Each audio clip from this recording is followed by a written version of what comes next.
Block on the 22nd of January.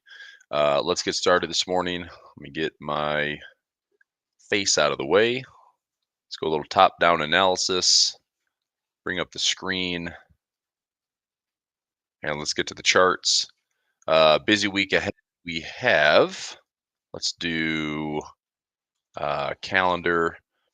So in the earnings market for U.S. equities, we have, I believe, 242 companies reporting this week. I posted this in Discord, which is right here. So some of the notables, I'm going to be looking at United Airlines today after market, D.R. Horton's a home builder, Verizon, Johnson & Johnson and healthcare, 3M, consumer staples. Netflix would be a big one I'm watching, AT&T on Wednesday before market open. FCX is a copper play for some materials, kind of anti-recession. Tesla Wednesday after market. American Airlines Thursday. I do wonder if everything that happened with Alaska Airlines is going to drag into the market a little bit. Plus, all the weather we've had across the country, if that's going to sweep into. Well, I guess this is Q4 stuff, so it might be fine. I think there's some holiday travel. I think all the cancellations and the ugly stuff happened in Q1, so that'll be maybe in April. Comcast, Blackstone, T-Mobile, Intel, Visa, health of the consumer. They still spending money on credit, probably. American Express, another defensive, Colgate, Palmolive, and that's it. So again, 242 this week, over 1,000 next week. So things are heating up and the market is melting up. So let's chat about it. Speaking of chat, I'm going to say good morning to everybody. Keith, good morning. Ruth Ann, good morning. Jacob, good morning. Trish, good morning.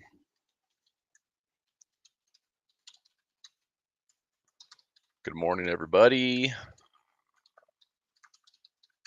Happy Monday.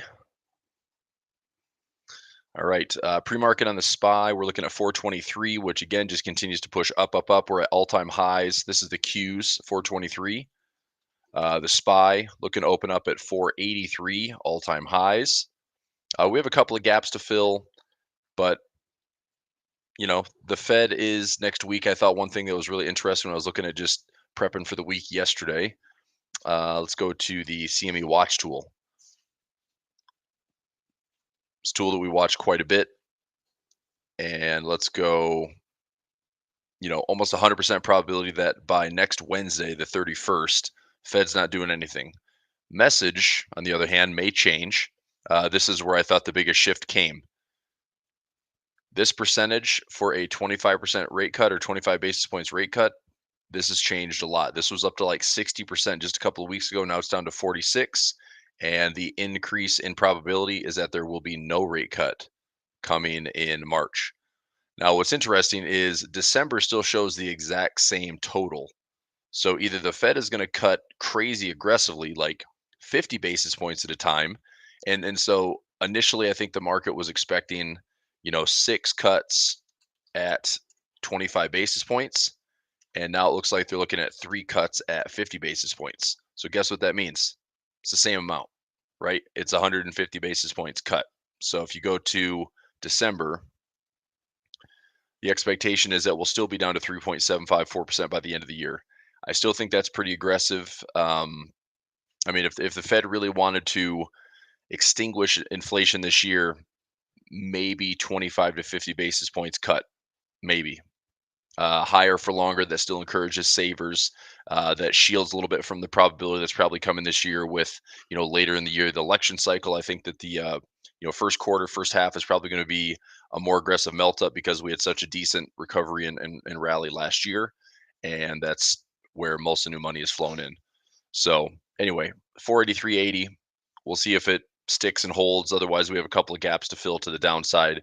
I'm still interested in buying dips if we get previous resistance here at the 2023 highs in July. If we come back and hit that level, I'm still interested in buying. The more we overstretch this way, I'm not trying to call the top, nor am I going to fight this, but the more we stretch this way, I would say once we get into the fives, I am cautiously bullish in the 500 point or the 5,000 point on the S&P. Cautiously bullish. So, and that would be how I'm looking at a turning point as well. The DIA, we screamed up here past these. This is the all-time highs. Okay, we screamed way up past the July 2023 highs, 356 all the way up to 379. But same type of thing. If the Dow cracks 40,000 and the DIA cracks 400, cautiously bullish going into that area. I mean, this type of run, let's say we get into 400 or 40,000 on the Dow. That would be a run of 24% virtually straight up. That's kind of unbelievable. So I think it starts to get a little top heavy. As they say, you're a little bit too far out over your skis. So we'll see what that ends up equating to. But same thing here from this January 2023 low to a rip. This is, oh my gosh, that'd be insane. If we tap 450, 460 on the QQQ, that'd be a 77% rally. Ooh, baby, in large cap tech. So volatility, nothing really to get worried about. We're still down here at these crazy lows. Every now and then we'll have a spike, we'll have a poke, but I think the heavier volatility and any type of gap filling to the downside is probably going to come with Fed messaging next week on Wednesday. Just to maybe talk down the market's enthusiasm a little bit, but I'm not going to fight it. I'm going to trade both ways. I think that this week, a couple of earnings like I'm focused on. I'm going to price out Netflix. I'm going to price out Tesla and maybe take a look at a couple of airlines. Currency wise, let's switch gears to currencies here. So we did top down, we did stocks and options. Let's go Forex. Okay. So Forex wise, take a look at the dollar index. We're trading at 103.23. If the market is going to continue to head higher, if the market's going to continue to head higher, I would expect the dollar to get a little bit softer. Okay. This blue line that I have on my chart right around 103.50, this is a pretty decent structural point where if we break above it, we break above 103.50, there's room to continue to push higher. And we just have, fake out to the highs, range high to range low, range low. We're right in the middle. We're right in the middle. So can we head all the way back up here? Of course. But part of me thinks that this halfway point in this resistance area is going to cause some noise as we head into the Fed. So I think things might slow down a little bit in the currency world outside of some dollar movement here and there, but we will see. Okay, dollar, oil, still just hanging out at these low 70 levels. There's going to be some supply chain issues that pop up here, most likely in 2024, with the issues going on in the Middle East, the Red Sea, some of these, I don't know, some of these hostile areas that I could see the slowdown in global demand pushing oil a little bit lower. I'd actually like to be bullish on oil if we hit 68 or 65. I'm going to be bullish for and I'll have a stop loss in here, but directionally, if I can buy it in here, stop area, I'm looking for something to give us a range back up into the 90s. Um, that's all. I mean, it's really just a straightforward trade and setup to me. Gold. Resistance still hangs in there at 2075. We broke the structure but pop back up. This is pretty simple. If gold breaks to fresh lows, I like short on gold. If we close back up here with a little bit more of a convincing bullish candle, then that might be a little bit too early to be long. I think the best play to be long would be up here. Best play to be long is let price, get obviously back up above 2075 or back above 2080, and see if it just wants to run and make new highs. And we're talking about gold at $2,400-$2,500. But if we break a fresh low, I think this heads back down. This is also a multi-year range where we have some halfway points in here and some pivot points and turns. Then we have some 1700 support. So if we break below 2000s, I think we get to 1900. So there's some opportunities directionally on gold. Silver selling off for the day, and in fact underperforming compared to gold. Gold has been a little bit more resilient, silver has not, and we're at 20.95 or 21.95. Major support on silver sits around $18-$19. Bitcoin still clinging to these $40,000 area, or this $40,000 area, 40,851. I'd like to see it tap, maybe 38 to 37,000. We might just kind of linger here at 40K and find some decent support, but a pullback was needed. We did get it. It could certainly be more. I mean, if you can see my Fibonacci levels here, this is my low, this is my high. Right here is my high. So we poked up to that 18127 extension. We're pulling back into that 23 to 38% window. If we cross below the 23%, probability is we're getting to the 30, 38, right? So if we close below this level, which is right around 40,132, I would expect us to drop into, 37,000 and change. So ideally, 382 or 50 pullback.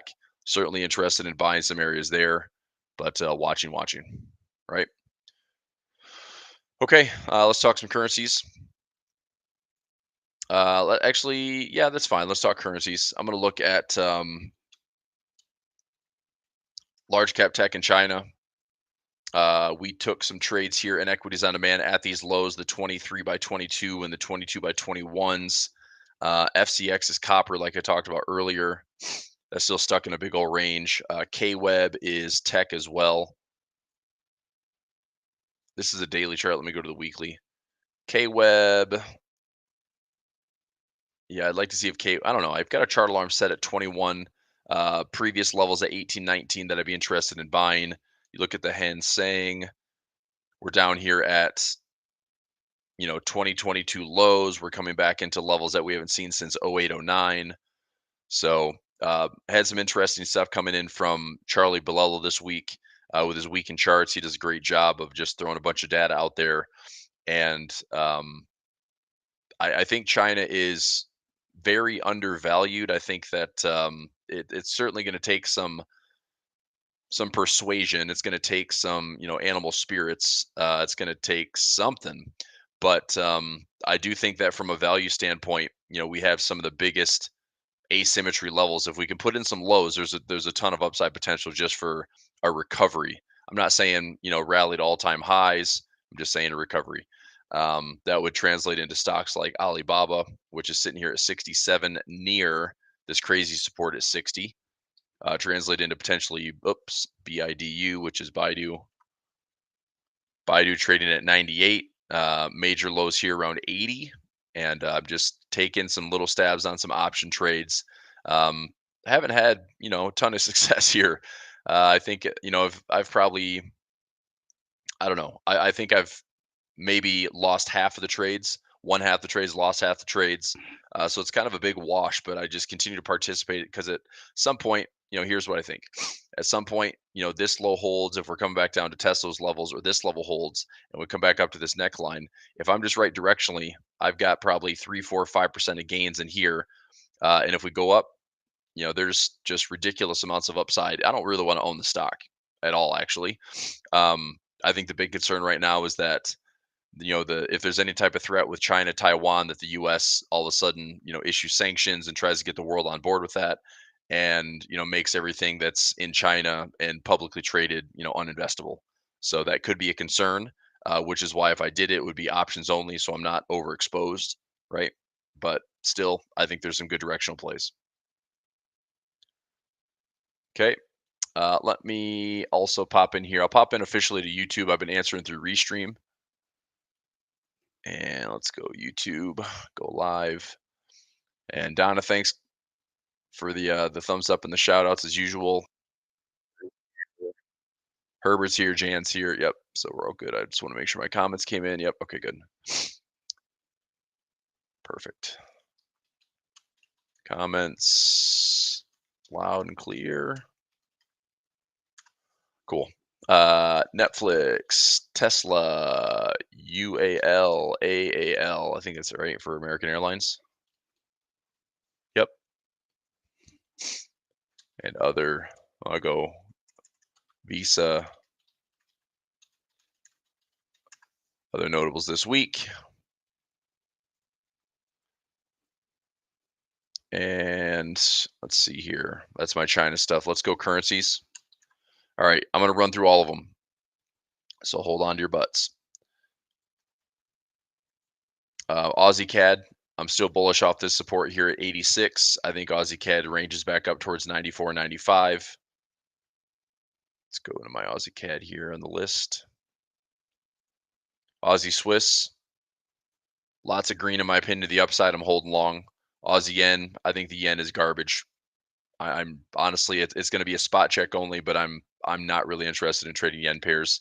Aussie New Zealand, love the setup, love the technicals. Need to see a breakout. We need a break below 106.50 to look for some bearish confirmation, or a break back here above 109 to look for some bullish confirmation. But I think there's 400 plus pips one or the other.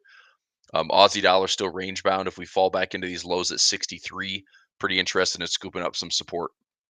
So we had a trade early in the year, high to low, pause. A lot of traders jumped on board with that little push we had the last couple weeks. Now it's kind of frozen. But if we fall back into this area, interested in buying low. Okay. CAD Swiss starting to rip pretty nicely off these lows. We had previous lows here at 63. We're up to 64.60, 160 pips off those levels. What I'm looking for would be something like this. We take out this high, we break this structure. Let's look for something like that. Get back up into this high, maybe 68 to be safe. But I'm still eyeing a target way up here at 71.72. So CAD Swiss is one of my faves right now.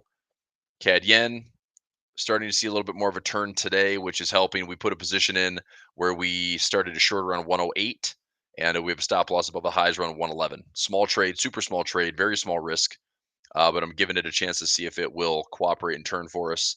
Swiss yen, same thing. If it breaks the trend line, traders can take a stab at it. Take a stab at the Swiss yen, stop above, go after a trade back down to these lows, see if it holds.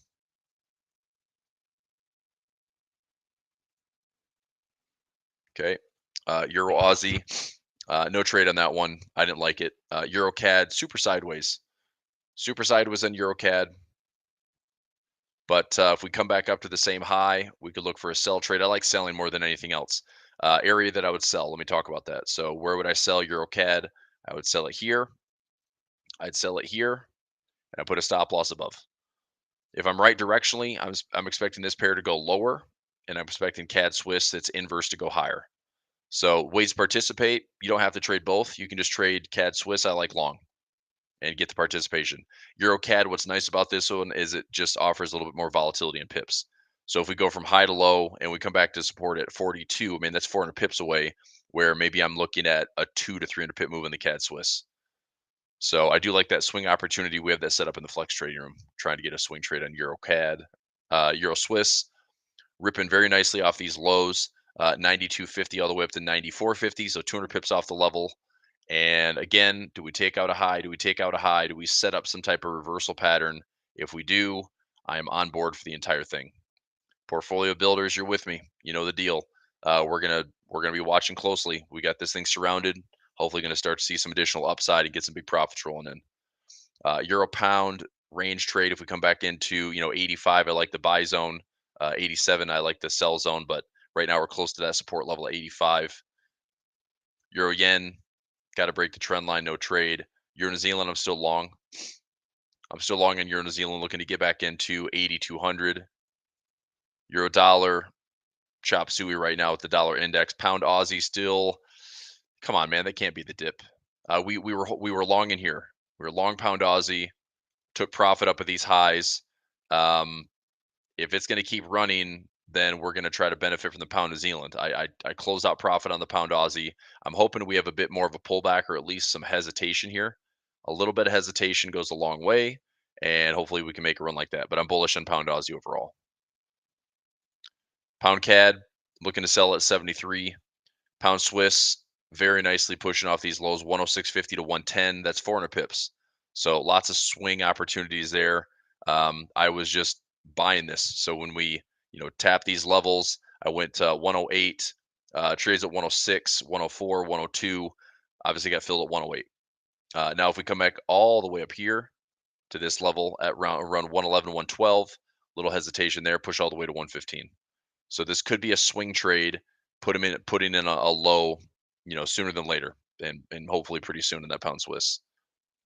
Pound yen didn't get stopped out, but it's pretty darn close. So I'll continue to monitor that one, see if we turn aggressively. Pound New Zealand, I'm still long. I'm going to hold this one towards 2.09 or maybe even 2.10, or yeah, 2.10. Pound dollar, choppy right now. Would like to sell this at 1.30. New Zealand CAD pullback right now. I'm fine with that. I want to see if this can pick up some higher lows, and then start to swing to the upside on the right-hand side of the trend line. New Zealand Swiss hanging in there. I still want to see more upside. New Zealand yen, no trade. New Zealand dollar. Uh, we same thing as the Aussie. We had that high to low on dollar index. So we expected some support during the end of the year. We had high to low, little pause. There was a bear flag. The traders took advantage of it. 62.50 down to 61. Nice little chunk of profit on the New Zealand dollar CAD. Popped all the way up here. We bought it at 32, closed out around 34 and change. We're waiting right now. I would still buy this at 31. I'd buy it at 3,000. I'd look to sell this at 39, but honestly, at this stage, I almost wonder if we have this low, this high, a little bit of a pullback here. I could see dollar CAD heading higher. It may not be on the backs of weaker oil. It might be just on a weaker CAD in general. We do have some rate decisions this week. I didn't talk about that, but here's rate decisions. So we have monetary policy from the Bank of Japan expected to stay the same with the old dovish negative 0.1%. We do have the ECB this week. Bank of Canada on Wednesday at 10 a.m. plus a rate decision expected to stay the same at 5%. We have some PMI numbers coming out of the US and elsewhere. We have the ECB on Thursday, also expected to pause and stay the same. Press conference, PCE for the US on Friday, which would be a big one. So, core PCE price index, are businesses passing it on to consumers, right? Changing the price of goods and services purchased by consumers, excluding food and energy. PCE is just as important, if not more important, than CPI for the Fed because it's the price of goods. So are things getting more expensive to the consumers? Wages are still growing. The labor market's still pretty darn tight. There are layoffs coming though. I don't know if anybody's reading about this stuff, but I'm reading Morning Brew every single day, and there are layoffs coming. There are layoffs already happening. So it's just kind of like happening in the background with this like softer labor market, but resiliency in the economy. I think it's just the market was bracing for such a hard and ugly landing with the Fed that things have now shifted where sentiment's pretty decent. Investors coming out of those 2022, I got to save and put it back in the market in 2023. All the money market instruments that were hanging on in 2023, $5.5 to $6 trillion. Most likely that's going to go back in the equities market into forced buying as some type of 60-40 portfolio. So we could have a good year and a melt up in stocks and bonds, plus it's election year, which historically 83% of the time, or 80, I think it's 83% of the time, is a bullish market by like at least 11.5% on average. So I think the market, maybe has just a good start to the year, kicks off 10, 15% gains, and then maybe stumbles around. We'll see what happens by, Q3, Q4 for the election. But if we're going to make a quick run to that 10, 15%, I'd say now's a pretty good spot to be looking to make some money. Okay. All right. That's dollar CAD. Dollar Swiss moving nicely off the levels. We've been long in this one. I think my lowest trade is around 8,400, so pretty decent off those lows. I have trades at 8,550 as well, and 8,500 for that matter. But I want to look at the right side of the trend line, right there. Right side of the trend line looks good. We need a little bit more, right? Just a little bit more. Dollar yen, good riddance. I don't care about the yen crosses. I'll watch them. I'll see if anything changes with the BOJ. But I doubt it. I think we're sitting around, twiddling our thumbs waiting for the Bank of Japan. We're going to be waiting for a while, or it's going to happen so quickly that it's just going to be like a reactive participation. And I hate trading that way. So to me, my Forex life is a lot easier just trading 21 currency pairs right now and not worrying about the JPY. Okay. A couple things to just discuss, some housekeeping maintenance on the Discord channel. So a couple of things.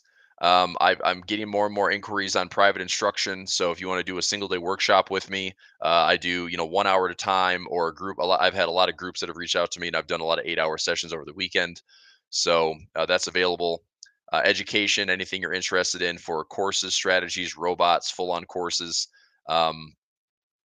Trial, if you want to be in my trading room with me, $27 for the first month. All that's available. Post the blog every week. How am I doing on some robots? What are we doing in our trades and trading rooms? Keep you active. And again, this group is there for you. All I'm asking on your end is, be fair, don't spam, be courteous, but just make sure you're also following me for real. I get a lot of people literally in my own Discord group that are telling me about being private messaged by, you know, a real Chris Pulver one, a real Chris Pulver with two R's, or a real one Chris Pulver. It's like it's not me. They take the same avatar. They take the same. There's like one misspelling or one typo, but like I keep saying this, and I hate to have to reiterate this all the time, but if it looks like I'm reaching out to you, probably not happening. Like 99% of the time, actually more than that, like 100% of the time, I'm not initiating conversation with you. Okay. You want to reach out to me? I respond. This is how you reach me. You want to leave a comment in the YouTube section? I'll respond. That's how you reach me. Okay. So any solicitation, any crypto garbage, look, I like investing in cryptos. Doesn't mean I'm going to offer you some ridiculous like blah blah blah crypto. Look at this opportunity. It's like it's not me. Okay, so report and flag all that stuff. I hate the fact that that happens, but when I'm in the public eye like this, or I'm willing to build communities like this, you got to watch out for that stuff. Okay, so just like I said, if you want to reach me, this is the best place to reach me. If you're here live with me on these different services, I'm streaming this on. I use Restream, so I know I'm live on YouTube. I'm live on Facebook. I'm live on LinkedIn. I'm live on Twitter, Twitch, I think as well. And then I post these videos on Instagram and TikTok just for little highlights. So there's ways to comment. There's ways to direct message me, but like I keep saying, my handles are the same. Real Chris Pulver. Okay. All right. Sounds good. Yeah, there you go. Ruth says with a dot. Yeah, same thing. The little details, just like when you're trading, the little details. Okay, so I know that my agenda for this week, I've got to clear up some buying power in my stock account. There's a lot of trades that I want to be taking, and I want to have the cash to do it. So I'm likely going to peel off some positions that I've been sitting on. AT&T, I'd like to, but we have earnings this week, so I might look to see if we get a bigger pop on AT&T to the upside, because those shares might have a decent chunk of profit. I'll probably buy some protection just to be safe for this week. But if it pops to the upside, all of a sudden I go from essentially a break-even position on AT&T to maybe $2-3 in profit. That'd be enough to give me some extra buying power, take some profit. I'm not looking to hold AT&T. I've just been hanging on to it for a 7% dividend. But the other ones I'm looking at here, I definitely want to trade Netflix. I definitely want to trade Tesla. Um, there could be a couple other ones, maybe Visa, possibly. But I think last week we made a list in Telegram of the higher, it's like 1.25 or 1.5 beta or higher. I'd expect to see some decent volatility there. And then maybe we look at like a 3M or a Colgate, and we look at maybe some straddle situations. Not straddles, I was going to say like an iron condor spread or something like that, where we can make it pretty expensive, but maybe trade the range. And then for the indices, I'm probably just going to look at some strangles, or wait until next week when we have the Fed coming in. Okay. Let me see what we had here. Yeah. So potential earning plays. I posted this last week. So Asterix is 1.25 beta or more. That's Tesla, Netflix, BKR's Baker Hughes, DHI is DH Horton, Halliburton's another energy play, and UAL is United Airlines. So there's a list. There's stuff to play this week for sure. Okay. Um, any other questions? If you do me a favor as you're watching, typically we're getting 30, 40, 50 people watching live. If you hit that thumbs up button for me, that goes a long ways to support the old channel and algorithm, all that good stuff. The recording is going to be posted. It'll be posted in the weekly outlook and the live session playlist. I do have some other videos coming. I posted a bonus video this week. So I do all these sessions for 8cap. I just got hit up with an email from them this week. They're going to start bringing back those trading battles. So I'll likely be participating in trading battles, and all that's fun. So anyway, but whatever content I'm doing, I'm trying to post it on the community and put in the right playlists, and just let me know what you like. Okay. I can't find the Discord. You can post a link. I sure can. Here's a link for Discord right here.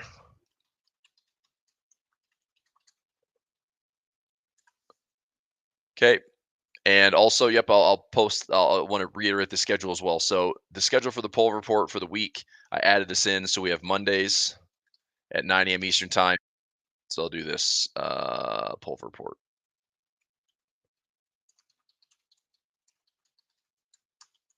So if you want to catch me live, Mondays at 9 a.m., Wednesdays at 12 noon for a midweek market minute, and then Friday a recap at 9 a.m. Eastern time. Look, I do this for followers, right? I do this for building a community. Um, I don't need to talk out loud to myself. So it's nice to have 40, 50 people getting 300, 400 views a week. Hopefully that number will continue to grow as subscribers come in. And that's what it's here for. Okay. So we're live 3 times a week, not super long sessions, maybe 30 minutes or so, but enough to get a lot of information out there, share what we're doing, ask me questions. And we continue to just plug away and build and trade. There's a long trading year, right? So I look forward to, making sure that we find the right way to grind, find some good trades, and make some good profit. Okay. All right, Lee, all set? Yep. See some people coming in here. So nice to have you. Let's see here. We got Cortez, Yvonne, Olympic. Welcome new followers.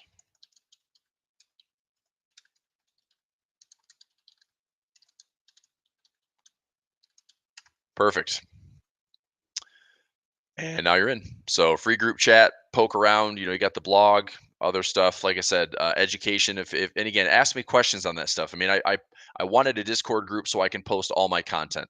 That way, when I'm live, when I've got recordings, when I want to share ideas, I can put it all here. I've got links to all my education, and like I said, I threw in the private education or private workshop so I can help people one on one. That's been a request from me for 10 years, but um, I know that now I have a place I can do it. Okay. All right. Sounds good. Any questions for today? So opening bells kicking around. I'm going to spend 30 minutes jumping into my stocks and options portfolio. I want to clear up some stocks. I want to get some buying power. And this week is definitely going to be placing some trades, a lot of earnings potential, and see if we have some surprises up or down. Go and see where the overall market wants to rip up or down. I don't really care. Path least resistance probably up. I want to make them fairly inexpensive if I'm trading indexes. But we'll look at a couple of different ways to play some of these earnings moves as well. Okay. All right. If I don't see any specific requests or charts or questions, I mean, we did it. We did a lot of stuff. We highlighted the stocks and options market this week, highlighted Forex. I gave you directions of where I'm playing. And yeah, we'll be live again on Wednesday for a little check in. And then Friday to wrap up the week. It's going to be a busy week. Set a lot of chart alarms, trade accordingly, right? Risk management, all that good stuff. And we'll see everything falls into place. Okay. Nice to see everybody. Happy Monday. And let's have a great week. All right. I'll talk to you all soon. Thanks. Bye.